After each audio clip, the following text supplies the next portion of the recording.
Video like जरूर कर लीजिए और ऐसे वीडियो लगातार फ्री में पाने के लिए चैनल को तुरंत सब्सक्राइब कर लीजिए और बेल आइकन को जरूर टैप कर लीजिए ताकि आगे भी सारे वीडियो आपको मिलते रहे। यूट्यूब में फॉलो करते हैं तो प्लीज ये वाला फ्री टेलीग्राम चैनल जरूर ज्वाइन कर लीजिएगा। सारे नोटिफिकेशन सारे अपडेट यहीं पे आते हैं, ध्यान रखिए। Hello everyone, welcome to study for civil services backup channel. मेरा नाम सुमेधा त्रिवेदी है और ज्योग्राफी के सेशन में हमने स्टार्ट किया था साइक्लोन्स के बारे में पढ़ना।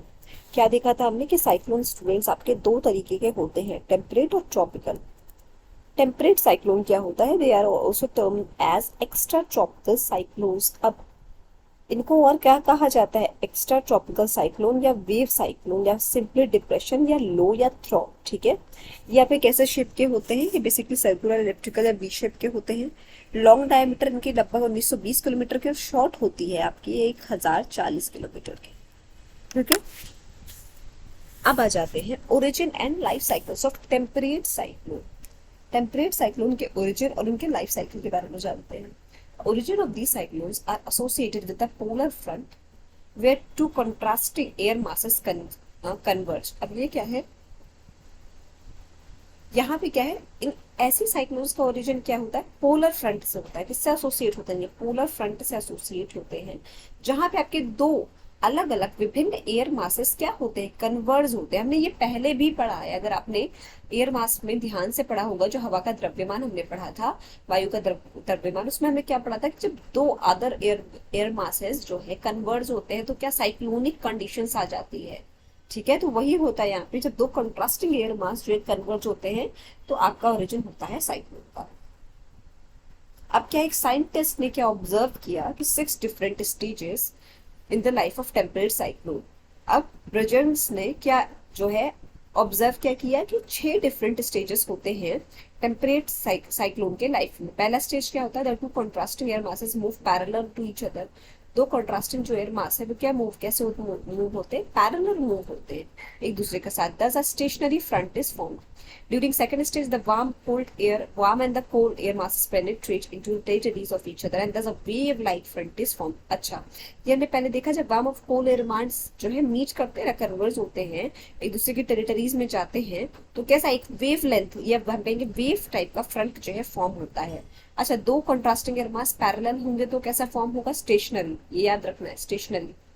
जब वो एक दूसरे की कोल्ड और हॉट एक दूसरे की टेरिटरीज में जाएंगे तो कैसा फॉर्म होगा? तो फॉर्म होता है आपका वेव लाइक फ्रंट। ठीक है, कैसा? Wave like front. फिर आता है तीसरा, third stage is mature stage. During this stage cyclone is fully developed and isobars are almost circular. अब इसमें क्या होता है? लगभग सर्कुलर आप कहेंगे एक तरीके से फॉर्मेशन होता है। क्या होता है? साइक्लोन्स पूरे डेवलप हो जाते हैं and isobars are form almost circular. ठीक है, फोर्थ स्टेज है the fourth stage. The warm sector is narrowed in extent due to the advancement of the cold front than the warm front. अब fourth stage में क्या होता है? जो warm sector होता है ना, वो काफी नैरो हो जाता है, छोटा हो जाता है। क्यों? क्योंकि advancement of the cold front, जो कोल्ड फ्रंट होता है उसके एडवांसमेंट की वजह से, उसके बढ़ने की वजह से, उसके ग्रोथ की वजह से जो आपका वार्म सेक्टर होता है वो क्या होता है? नैरो हो जाता है। ठीक है, तो इन द फिफ्थ स्टेज क्या होता है? occlusion of the cyclone when the advancing cold front finally overtakes the warm front। अब फिफ्थ स्टेज में क्या होता है? आपका जो कोल्ड फ्रंट होता है वो क्या होता है? ओवरटेक कर लेता है वार्म फ्रंट। और फोर्थ स्टेज में हमने क्या देखा था कि वार्म फ्रंट नैरो हो जाता है क्योंकि कोल्ड फ्रंट आपका क्या होता है? एडवांसमेंट होता है, उसका ग्रोथ होता है। ठीक है, फिफ्थ में क्या होता है? कोल्ड फ्रंट जो है ओवरटेक कर लेता है आपके वार्म फ्रंट को। ठीक है, और ऑक्लूशन होता है। एंड फाइनली सिक्स्थ स्टेज में आपका क्या हो जाता है? Warm sector completely disappears and ultimately the cyclone dies. अब सिक्स्थ स्टेज में क्या होता है? वार्म सेक्टर जो होता है पूरा क्या होता है? पहले तो वो नैरो हुआ, फिर ओवरटेक कर लिया गया उसे, अब वो क्या होता है? पूरा ही डिसअपियर हो जाता है और साइक्लोन क्या होता है? डाइसाइक्लोन खत्म हो जाता है। ठीक है, origin and life cycle of temperate cyclone में क्या देखा? ये बेसिकली कहाँ से एसोसिएट होते हैं? पोलर फ्रंट से एसोसिएट होते हैं, जहां पे आपके दो कंट्रास्टिंग एयर मासेस कन्वर्ज होते हैं।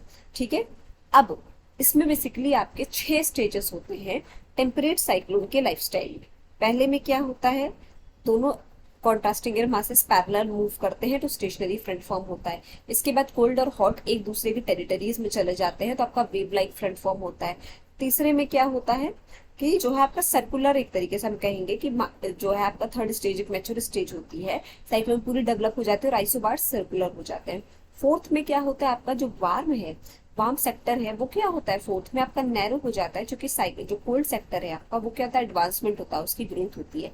फिफ्थ में आपका क्या होता है, कोल्ड सेक्टर ओवरटेक कर लेता है, ठीक है, कोल्ड फ्रंट जो है आपको आपका ओवरटेक कर लेता है वार्म फ्रंट को, ठीक है। और सिक्स्थ में क्या होता है, ऑक्लूजन होता है फिफ्थ में, ठीक है। अब सिक्स्थ में क्या होता है, फाइनली आपका वार्म जो फ्रंट होता है वो कंप्लीटली डिसअपियर हो जाता है और आपका साइक्लोन जो है डाइज, साइक्लोन आपका खत्म हो जाता है, ठीक है।